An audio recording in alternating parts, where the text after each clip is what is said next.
Yep, my name's Jeremy. I live in Auckland now, but I'm originally from Christchurch. Oh, yeah. Awesome. So I don't want to brag, but I grew up doing a bit of sports, like washing the dishes and everything. So for you, what sport or sports did you grow up playing? The main sports I grew up playing was a bit of rugby, a bit of soccer, and in the summer just a bit of tennis and a bit of touch and that sort of thing. But it was just little bits of giving lots of things a go, really, yeah. So you didn't play any in rep level or? No. I was never went to quite that level. I think in my mind I would like to have, but no, it didn't happen. Because we're going to delve more into rugby, what position did you actually play when you were involved in the sport? I originally started out as a prop. Really? As a prop at high school, yeah. So I'm now playing loose forward. So it's been an interesting change, but I still have my heart still a little bit in that front row. So awesome. Yeah. And just to get to know you more, but just more background on you, what do you do for a living? I'm a student, so I study medicine at the University of Auckland. So I'm about halfway through my degree there. Awesome. So it's going really well. That keeps me nice and busy. So and then I just work. Before I did medicine, I work part-time now, and I studied as a nurse. So I work as an emergency nurse as well. Now, as much as we want to talk about you being a nurse, there's actually a reason why we have you in, the New Zealand Falcons. So if you could explain your involvement and what the team is about. Okay, so I'll tell you a little bit about the New Zealand Falcons. The New Zealand Falcons came together start of 2013. Basically, it's a team that promotes, obviously it's a rugby team, rugby union, but it's a gay and inclusive team. So it's a really supportive environment where players who identify as gay or other players who feel comfortable playing alongside gay players, we've got straight players and all kinds of different players, come together. They've got a passion for rugby and they just want to have a good time playing on the field, lots of socialising and just basically a good time. In my role, I'm captain. I was promoted to captain this year, so that's been really enjoyable actually, and it's just been a great bunch of guys. Like I say, on the field it's been great, and off the field it's been great as well. So I count them as really good friends now through the sport. So yeah, it's been fantastic. How did you actually hear about New Zealand Falcons? Like, was there trials put out there, or was the express your interest kind of thing noticed floating around Auckland or New Zealand? Initially when the Falcons came together at the start of last year, I wasn't involved right from the get-go, and then I sort of heard about it. There was sort of some publicity through sort of all the gay media, and at that time I was just sort of doing, just working out by myself at the gym, and I thought, this is a bit boring. I'd like to be involved in a team environment. Yeah. So when I saw the Falcons, I thought, yeah, that's awesome. That's for me. I liked what they stood for. I liked the idea. Went along to a couple of trainings. The guys were really, really supportive, wanted people involved. Yeah. A lot of the players in our team, this is sort of their first time playing rugby or first season, so it's been fantastic to have that mix of real new players and then have some really seasoned veteran players. So there weren't trials as much. We just try and include everyone as much as possible, really. Yeah. So just touching on that, what is the diversity in this team, like age groups, ethnic backgrounds? Are they all from Auckland or around New Zealand? Yeah, it's a really diverse team. We're probably age groups sort of right from people sort of 20 right up to, I think our oldest player is about 50, 51. Wow. So you sort of have the full spectrum. We have players, it's the New Zealand Falcons, so it's mainly based in Auckland. That's where the main group of our players are, but we have players from Wellington, Hamilton, we've got a player in Christchurch and that sort of thing. So when they can, they'll come up and play for us and that sort of thing. And as far as mixtures of backgrounds, there's different ethnicities, there's just all diverse sort of population, a lot of Pacific Island players for us as well and that sort of thing, and Māori, and then your European players. And interestingly, we've got quite a few players from overseas, so they've come to New Zealand and thought, I'd quite like to give rugby a go, and sort of got involved. So it's a real boiling pot, but it makes it really interesting and really good. Yeah. You mentioned that there's players from outside of Auckland, but you guys are predominantly based here. So how does it work with trainings? Do you guys, especially ones outside of Auckland? Yeah, some of them are playing club rugby elsewhere as well. So sometimes we try and have sort of a special game where we try and get the guys together. Yeah. We've done a tour to Wellington. So we went down at Queen's Birthday weekend, played a team down there. So that was really good because the guys in Wellington could come and a few other guys, and we all sort of came together then. Yeah. But most of them have been up for a few trainings and games and that sort of thing, and we just keep them in the loop about all the happenings and everything like that. So, and leading up to Australia, they'll be obviously more involved then as well and coming over as well. So it'll be fantastic to have our team all together as well. So yeah. Oh, awesome. There's mentioned that Ponsonby Rugby Club here in Auckland are great supporters of New Zealand Falcons. Could you explain their involvement as well with the team? Yeah, Ponsonby have been involved for a long time. There was an original team about 10 years ago called the Ponsonby Heroes, and that's just lasted for about a season, but they were supportive then. Brian Williams, BG, who's the ex-All Black, he's been instrumental in supporting us. So, and then since the Falcons have been established, Ponsonby's been fantastically supportive. I mean, they're the club that we're affiliated to. We go along, after the game. We go they have a Player of the Day sort of ceremony. All the other teams are really supportive. So it's been, it's been really nice to have a good supportive club and someone like Brian Williams sort of heading that and including us in it. So we've always felt included with Ponsonby. Yeah. I'm just thinking, so the All Blacks and the Black Ferns, that's basically, well, Black Ferns, some of them do have a full-time job, but for All Blacks, that's their full-time job. So the New Zealand Falcons are all the players, it's almost like an ITM kind of team where they play rugby professionally, but they still have full-time jobs. Is that the case? Yeah, well, we're not professional. Yeah, you guys as. We'd like to be. I mean, we're representing New Zealand, but no, everyone has their own, whether it be their students or whether they're working full-time.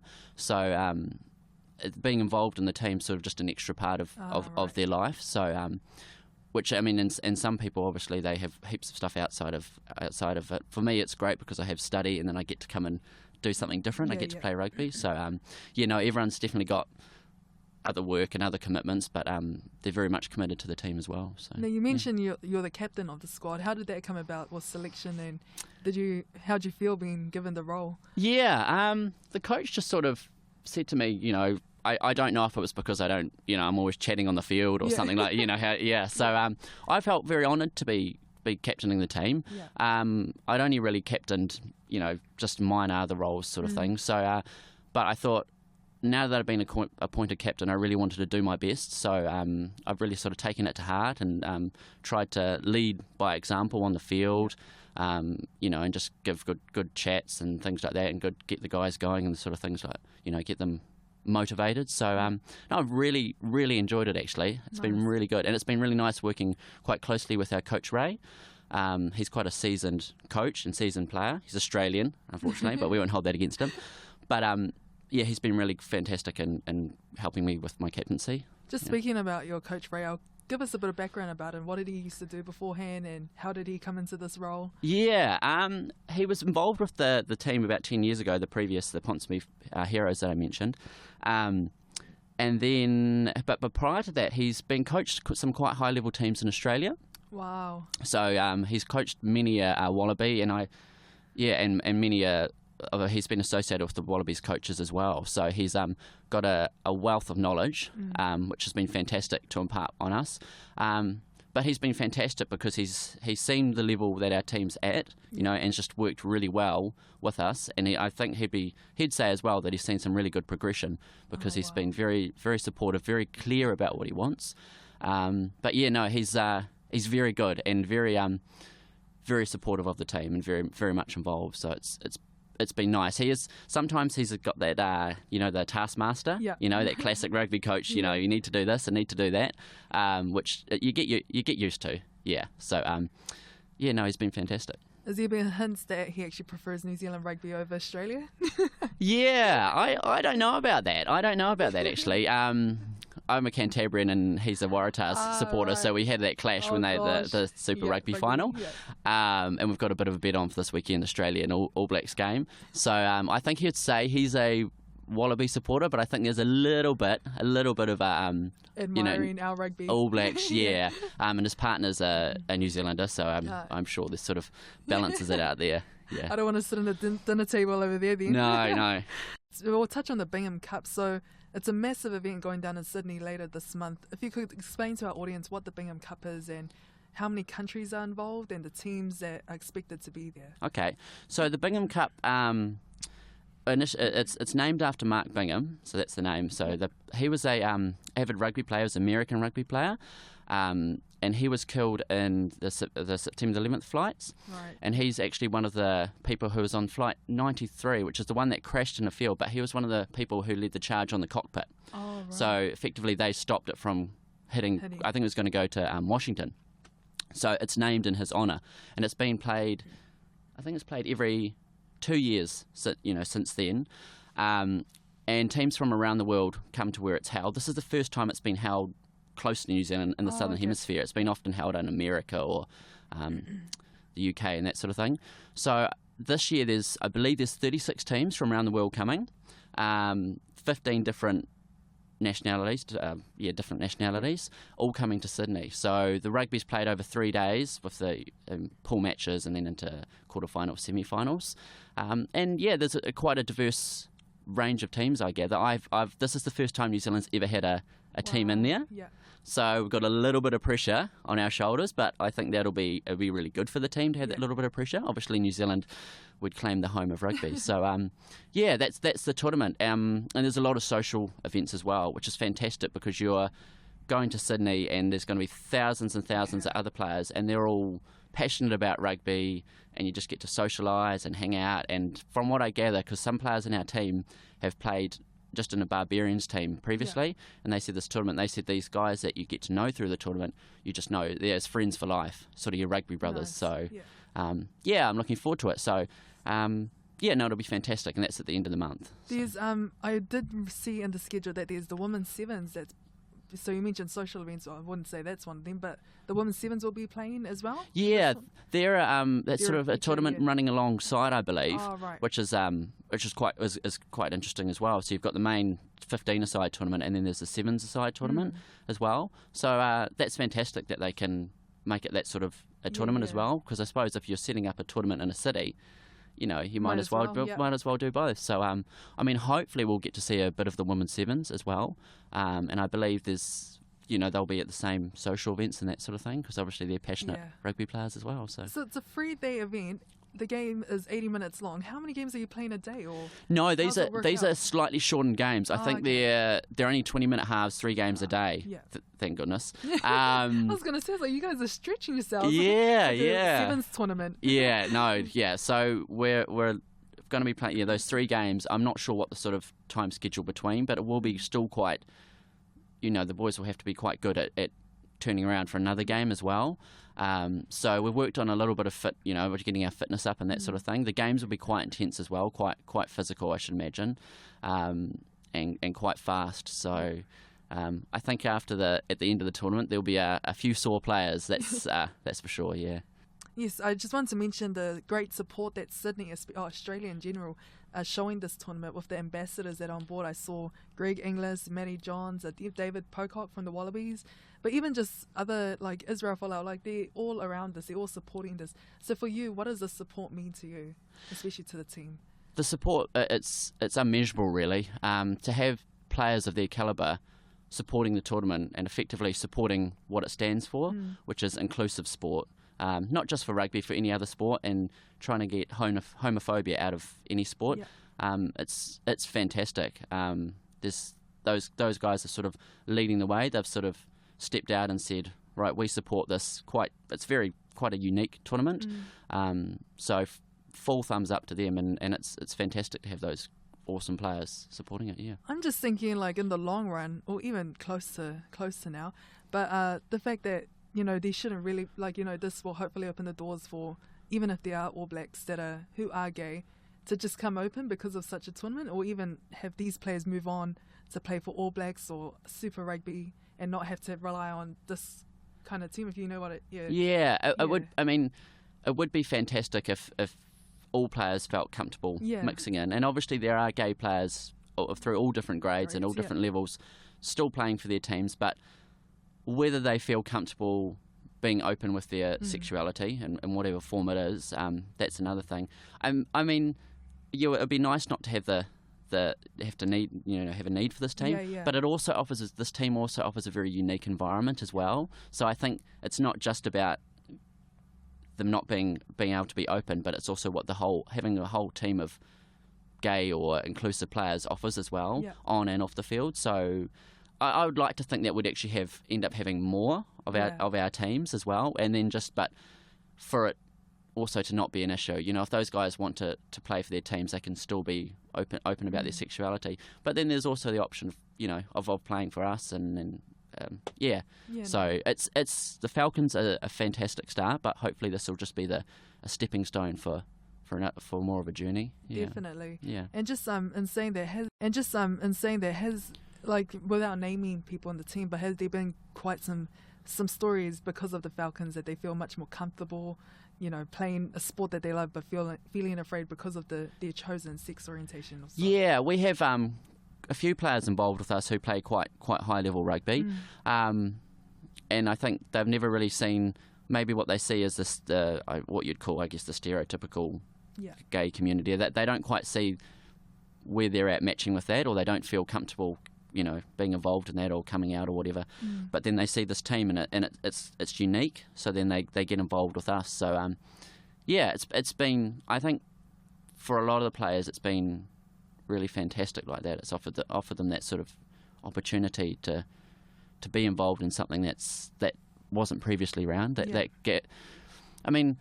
sexuality is one thing, but ultimately we're a team that just loves playing rugby. And we love rugby, we love the game, we love running around on the field on Saturdays, having a bit of a bash around, having a laugh, having a beer or two afterwards. So it's the same as what a straight team effectively wants. With the Bingham Cup, there's I keep bringing up I'll bring up the Black Ferns for a change, dominant in women's rugby, and so with the Bingham Cup, what's the dominant team that everyone's looking out for? Who are the current champs?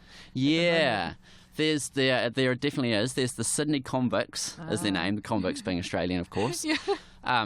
They're a very strong team, from what I gather. They actually played an opening game for the Waratahs Highlanders game, and they played I've seen there was actually footage of it, which is nice to see a team that you're competing against. And also the King's Cross Steelers, which is a London-based team. They've been established. Both these teams have been established for quite a few years. They have quite a strong squad.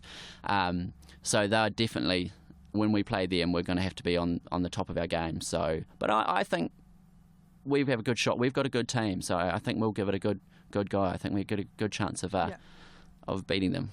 Fingers crossed. Fingers crossed, exactly. Yeah. So there's a few more weeks left till Bingham kicks off. How's the training going for the team, or how's preparation leading towards that going? Yeah, training's going really well. Everyone's sort of up their game, I'd say. Everyone's really involved. So we're doing a dedicated forwards training, which is really good. So, just the line-outs, scrums and that sort of thing. So getting them really, really honed. It's been interesting at night, you're training out there in all kinds of weather. Like last night it was pouring down.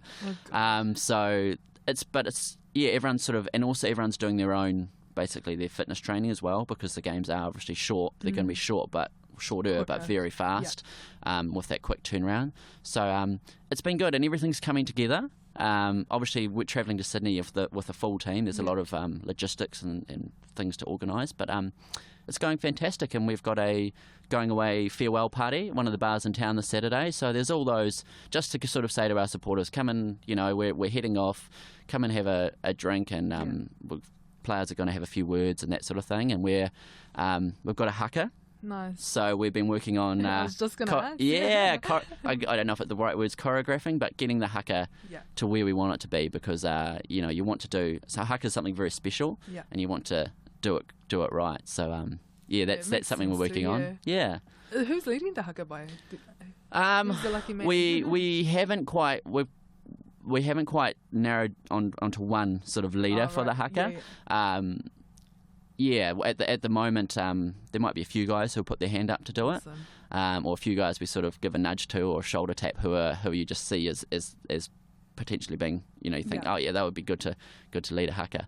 I guess you don't. It doesn't have to be a captain sort of role to do it. As you see in the All Blacks, you have other players, which I think which is nice to sort of have someone else doing something that. But it's fantastic, because you do the haka and it sends a tingle down your spine, and I think hopefully put the other teams off a little bit, do a haka to them, but it also just gets us as the Falcons just really sort of amped up and ready to play a good game. So yeah, and I'm glad that you guys are actually doing the haka, because it brings a unison to all the teams that are participating in rugby. The Black Ferns do it, All Blacks do it, you do it, so it means that there's not really you guys aren't as different as to the All Blacks, really. That's what I'm trying to say. Yeah, exactly. So, which is awesome. Yeah, and I think being a New Zealand rugby team playing in an international tournament, you've really got to do a haka. It's just it's part of who you are. Yeah. It's part of your roots. So I'm